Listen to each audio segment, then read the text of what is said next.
and today I am going to talk on the topic waterborne diseases. So to begin with waterborne diseases, as you all know, it is a very important topic, because if we don't take care of these things, we can be infected with various diseases. So the contents of today's lecture would include an introduction to what waterborne disease is, what is importance of water, what is the classification, and a little bit of detail about various waterborne diseases. So as you all know, water is a very precious resource and we need to preserve it. Without it, life is not at all possible on earth. It is getting polluted day by day due to the excessive and careless use, and the percent of available drinking water is reducing day by day. So many ways are there which cause water pollution, and the effects of it are very harmful for all living and even non-living objects. So if we talk about waterborne disease, drinking water is a major source of microbial pathogens in developing countries especially, and waterborne disease, they cause more than 2 million of deaths and about 4 million cases of diarrhea annually. 9 out of these 10 deaths are among the children, and virtually all of these deaths are in developing countries. So here in the image you can see that in just a pool of water, that there can be so many organisms like E. coli, Salmonella typhi, or cholera, or hepatitis A.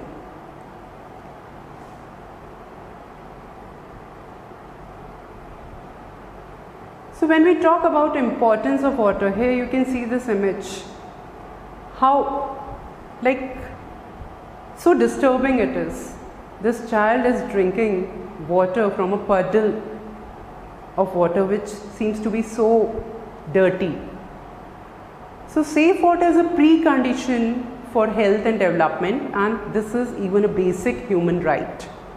And water related diseases, they are caused by insufficient safe water supplies, which are coupled with mainly poor sanitation and hygiene.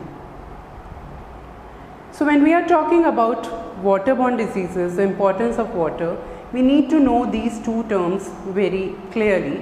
One is potable water, that is clean water. Potable water is free of all objectionable material, including pathogens or taste, odor, color, toxins, radioactive material, organisms, oils or gases. While contaminated or polluted water, where water is contaminated with sewage, domestic or industrial waste, with chemicals and pathogenic organisms.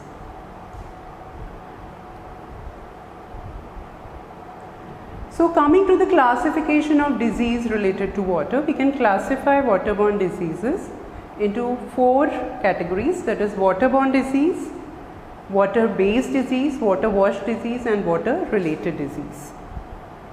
Coming to these one by one, waterborne diseases are diseases caused by ingestion of water which has been contaminated by human or animal feces or urine which contain the pathogenic microorganisms. So it can be any type of bacteria, virus, protozoa or parasites, and the majority of these pathogens, they are derived from human or animal feces and are transmitted through fecal-oral route.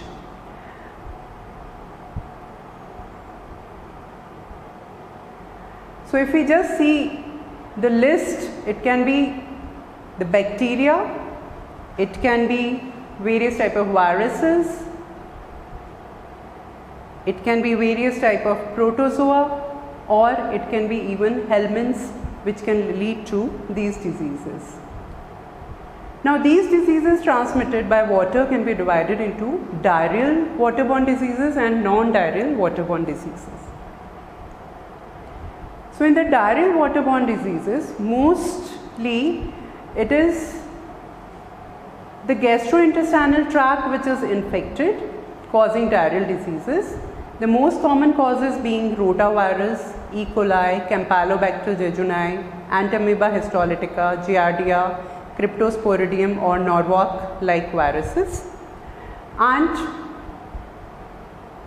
we have two diarrheal pathogens which are responsible for epidemic diarrheal diseases like Shigella and Vibrio cholera.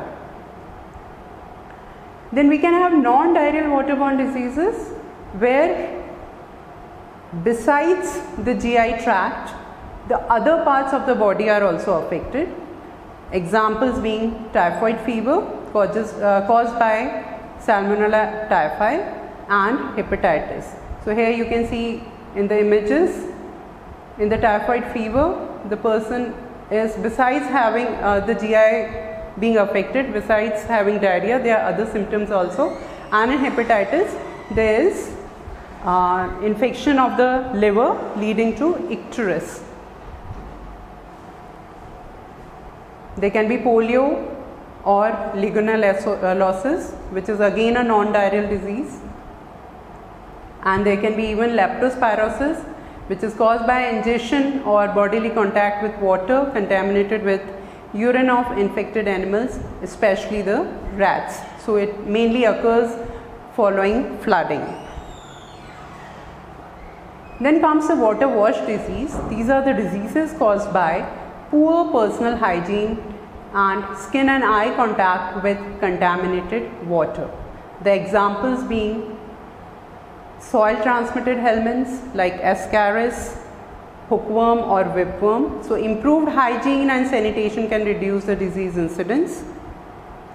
Or there can be ARI, that is acute respiratory infections, and we have a very common example at present, that is COVID-19. If we improve our hand hygiene, we can improve or decrease the incidence of that disease.